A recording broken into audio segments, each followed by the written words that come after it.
What's up, Mets fans? Welcome back to Talking Mets. Hey, Rob. How is everybody doing? Before I get started talking about Matt Chapman to sign with the New York Mets, don't forget, guys, if you enjoyed this video, hit on that like button. If you enjoy my content, want to see more, want to get notified when I post my videos and when I go live, you guys know what to do.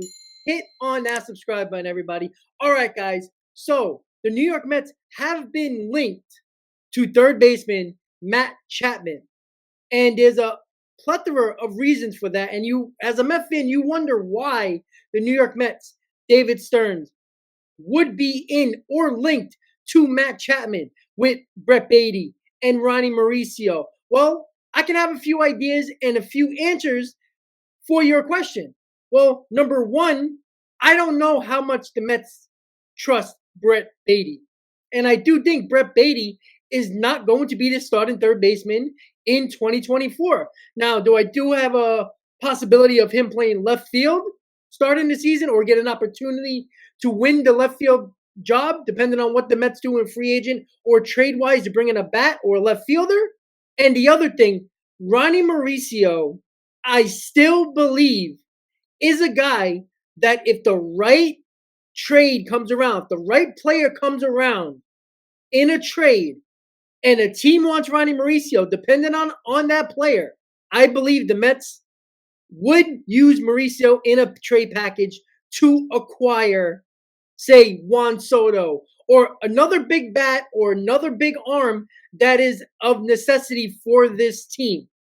Or the New York Mets can decide to put Ronnie Mauricio at second base and throw McNeil to left field. And that kind of solves your infield and your left field position. You play Brett Beatty at third base, Ronnie Mauricio at second, and Jeff McNeil can play left field, which he can play very well. So there's a lot of options for the Mets. But why are the Mets linked to Matt Chapman, the 31-year-old who plays excellent defense? Average was up this year, but power was down.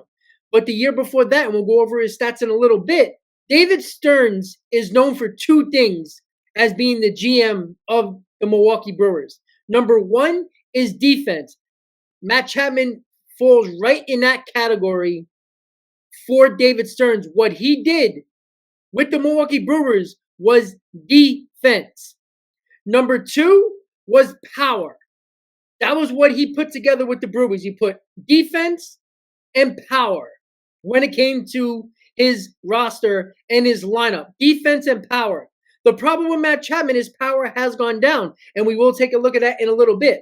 But with that said, if you can get an excellent defensive third baseman, and you can see why teams will be willing, including the Mets, to be linked and possibly make an offer or make a run at Matt Chapman, is because David Stearns does exactly what he does when it comes to defense and power, and a player that can clearly help this lineup and be right in the middle of this lineup with Lindor and Alonso going in 2024. So what would it take to land Matt Chapman?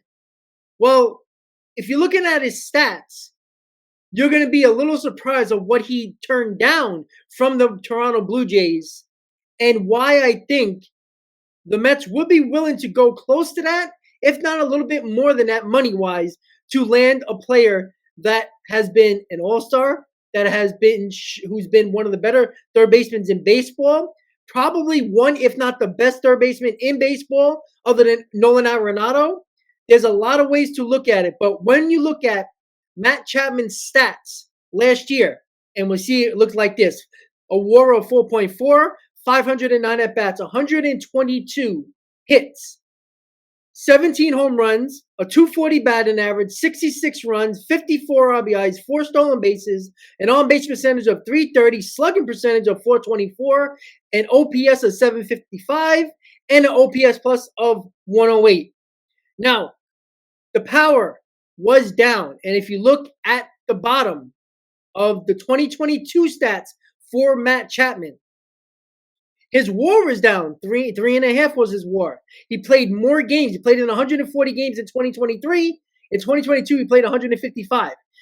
He had one more hit in 2022. He had 10 more home runs in 2022. Average was down 11 points. Runs were up in 2022. RBIs were up in 2022. On base percentage was down. Slugging percentage was a little higher. Now, and he had more doubles this year than he did in 2022 with 27, and 2023 he had 39. Now, the reason why I gave both of these stats is to show you he was basically a better overall player in 2023. Why? Because he put more bat-to-ball contact. His average went up 11 points. Yes, he hit less home runs, but I think that was more of where he plays in Toronto, where I think it was a huge problem, and that offense never really took off. And was he the main reason why they didn't take off? Possibly. But what I like about Matt Chapman is that I think he is still in his prime.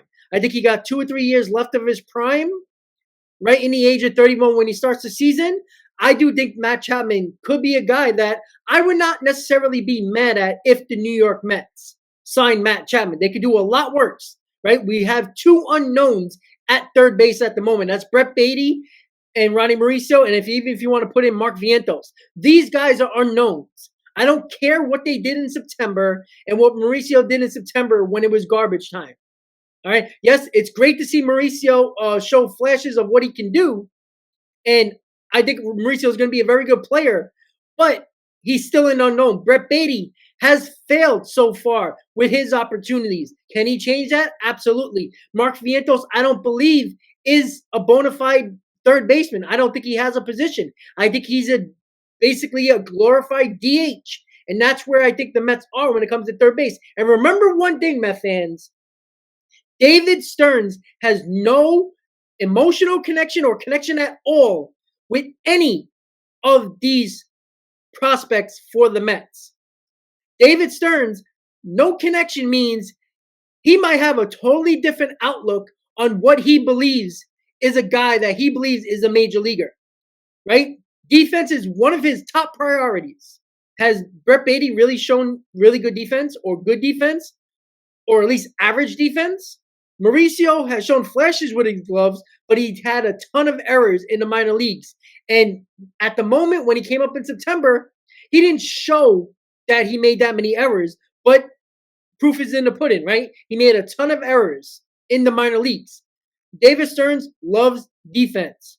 Would Matt Chapman fit right into that category, in the perfect player for David Stearns? I do believe that. And I say this again, guys. I don't necessarily believe that Ronnie Mauricio will be on this roster in 2024.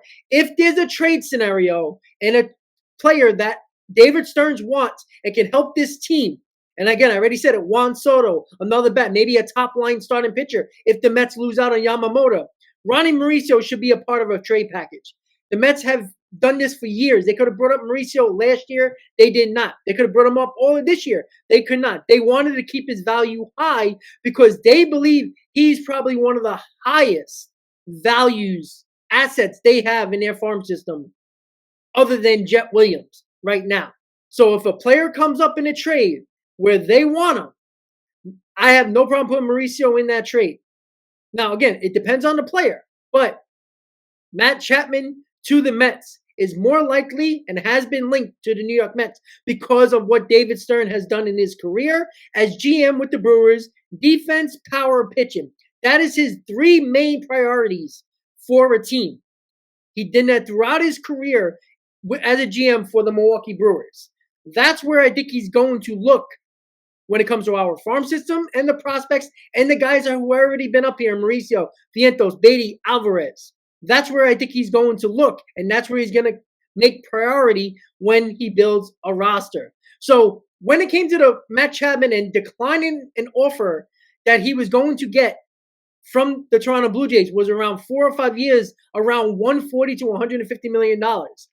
And that is a good amount of money for a 31-year-old. But he declined that and did not accept that offer. Obviously, he's a free agent. So the Blue Jays try to extend him. I believe he could show a lot more power in a lineup that has more protection than the Toronto Blue Jays. I think that's fair. The Blue Jays have been disappointing offensively. They should be a juggernaut offensively, and they have not been. Their pitching was better than their offense. Matt Chapman turned down 4 to 5 years, around 140 to $150 million. So clearly, he's looking on that 5-year 150 to 160 mark, and that is creeping up to the $30 million mark, which is a little scary for some people. But if you don't think Matt Chapman could help this team offensively and clearly defensively, he's still in his prime, ladies and gentlemen. Just because his power is down does not mean that he can't be a successful player and a perfect player in this lineup going forward. Power isn't everything. The Mets hit more home runs in 2023 than in 2022, and they won 75 games last year and 101 in 2022. Power isn't everything. He'll probably hit more around this lineup, but would you, Met fans, sign Matt Chapman to play third base? Gives the Mets more options with Beatty and Mauricio, either in a trade or move in one of those guys to the outfield, or put in Mauricio at second and McNeil in left field. It gives the Mets options here that you already have a proven Major League Baseball player, not unknowns. Too many unknowns is a dangerous game to play for a team that's going to have close to a $300 million payroll. It's a dangerous game to play. So let me ask you this, Met fans. Do you want Matt Chapman to be playing third base in 2024? Do you want the New York Mets to sign Matt Chapman? Let me know in the comments, guys. Once again, guys, if you enjoyed this video, hit on that like button. If you enjoy my content, want to see more, want to get notified when I post my videos and when I go live, you guys know what to do. Hit on that subscribe button, everybody. Let me know in the comments, guys. Would you want the Mets to sign Matt Chapman to play third base in 2024 and beyond? Or would you rather go elsewhere or play the kids? Let me know in the comments, guys. I want to thank you for watching. And as always, Met fans, let's go Mets.